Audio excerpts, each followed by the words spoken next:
Il y a quelque temps, j'ai abandonné une entreprise. Je me souviens encore du sentiment que j'ai éprouvé en le faisant. J'étais envahi par cette sensation d'animosité et de culpabilité.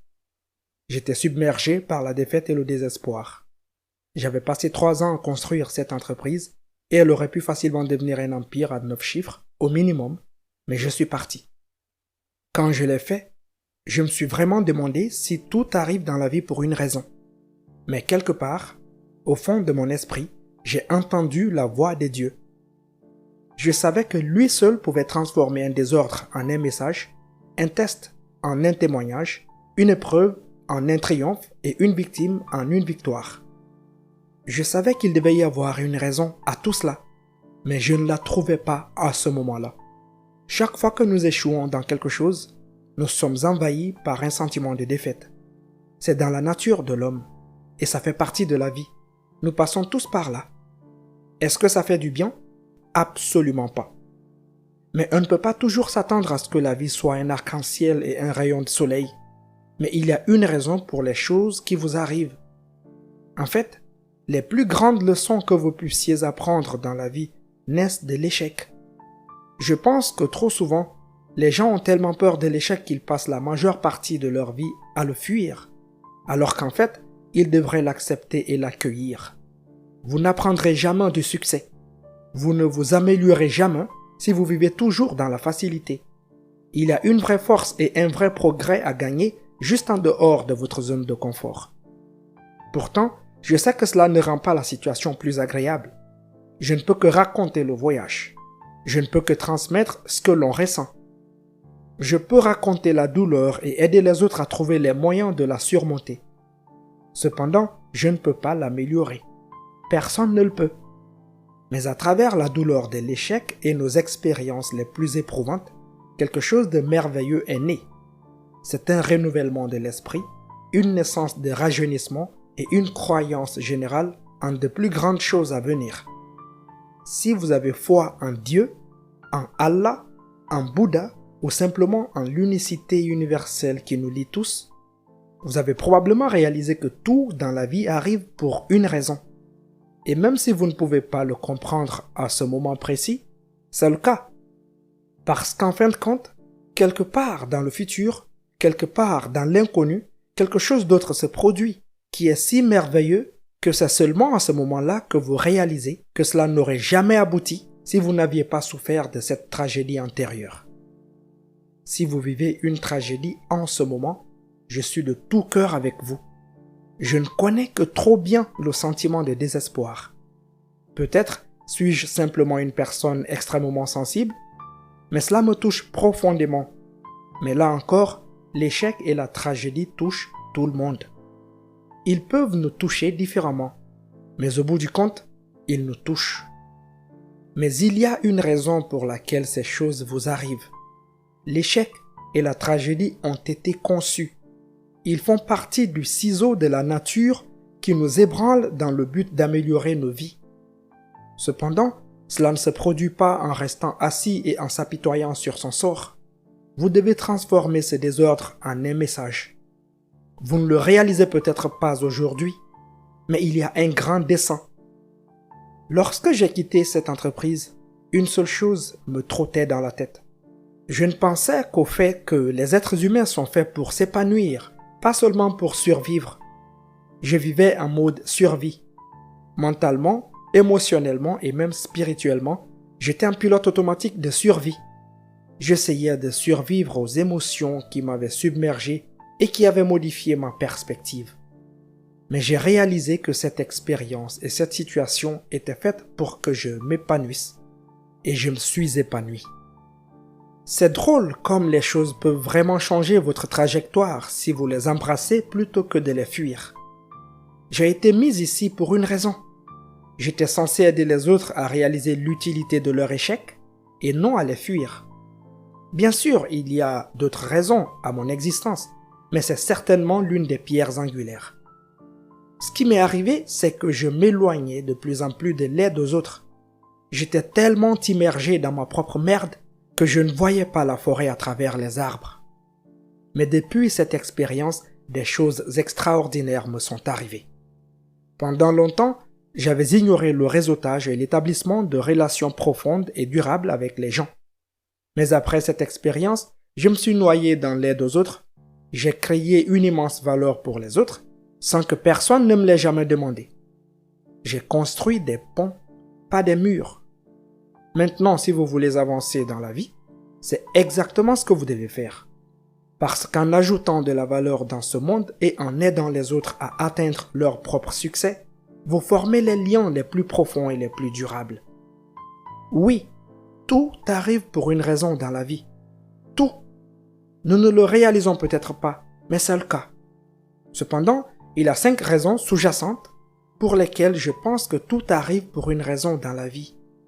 Ces 5 raisons sont fondamentales pour mieux comprendre le sens de nos vies.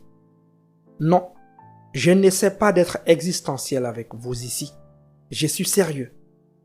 Bienvenue sur l'école de la vie, l'endroit où des gens passionnés par ce que signifie vivre une vie élégante, belle et réussie viennent profiter, partager et discuter de leur propre vision de la vie. Si vous n'êtes pas encore abonné à cette chaîne, vous ratez quelque chose. À présent, voici 5 raisons pour lesquelles tout arrive pour une raison dans la vie. 1. Il vous prépare à ce qui va arriver. Une prise de conscience très puissante est que tout arrive pour une raison, car cela vous prépare à ce qui vous attend dans la vie. Cela vous aide à vous préparer à un avenir plus grand et plus brillant. Vous ne pouvez pas avoir le plaisir du succès sans souffrir de la douleur de la défaite. Même lorsqu'il s'agit de tragédies indépendantes de votre volonté, il y a une raison à cela. Cognitivement, ça n'a pas de sens, je le sais.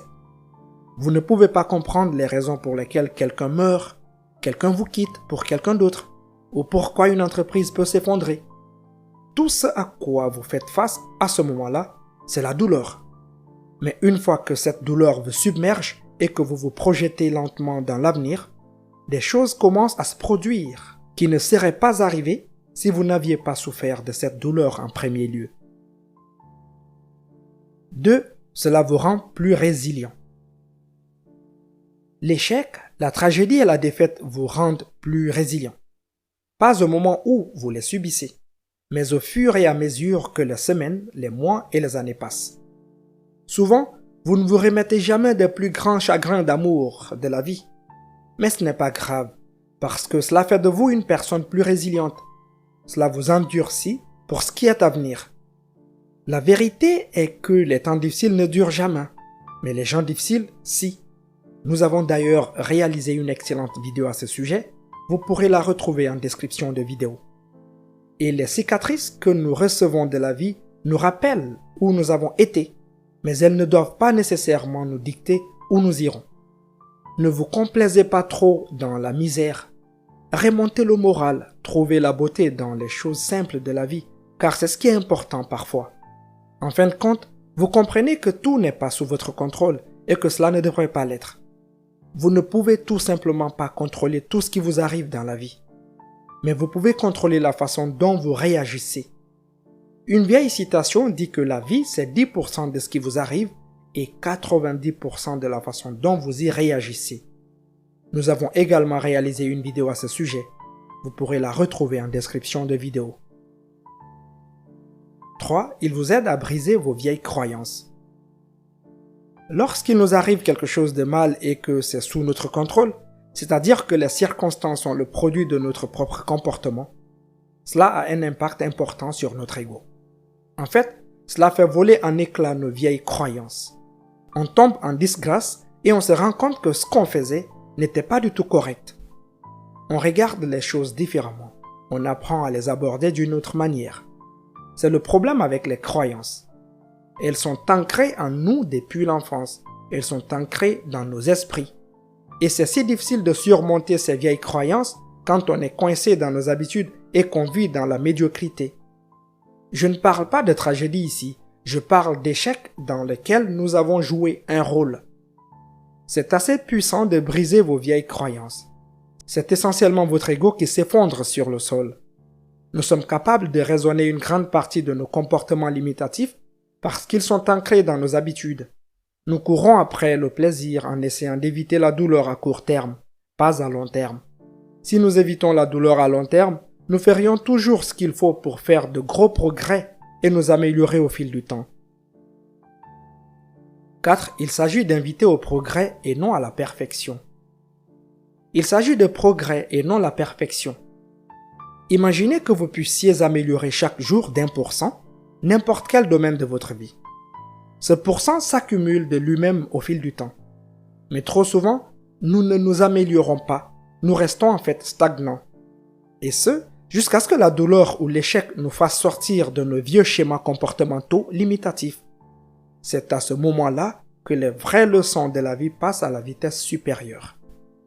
Cependant, trop souvent, lorsque quelque chose ne va pas, nous tombons du wagon proverbial. Nous ne faisons pas un petit progrès. En fait, nous reculons. Cependant, lorsque cet échec profond et soudain se produit, il vous ouvre les yeux sur la nécessité de progresser. 5. Il vous rend plus empathique et réel. Il est difficile d'être empathique lorsque vous n'avez pas vraiment souffert d'une défaite ou d'une tragédie majeure. C'est comme ça. Bien sûr, vous pouvez toujours être compatissant, mais pas empathique. L'empathie n'apparaît que lorsque vous pouvez vraiment vous identifier à une expérience vécue par quelqu'un d'autre. Il y a un vrai pouvoir dans cela. Cela vous rend également beaucoup plus réel et beaucoup moins superficiel. C'est facile d'être superficiel. Nous avons tous 3 visages. Le visage que nous montrons au monde, le visage que nous montrons à notre famille et à nos amis, et notre autre visage que nous ne montrons à personne.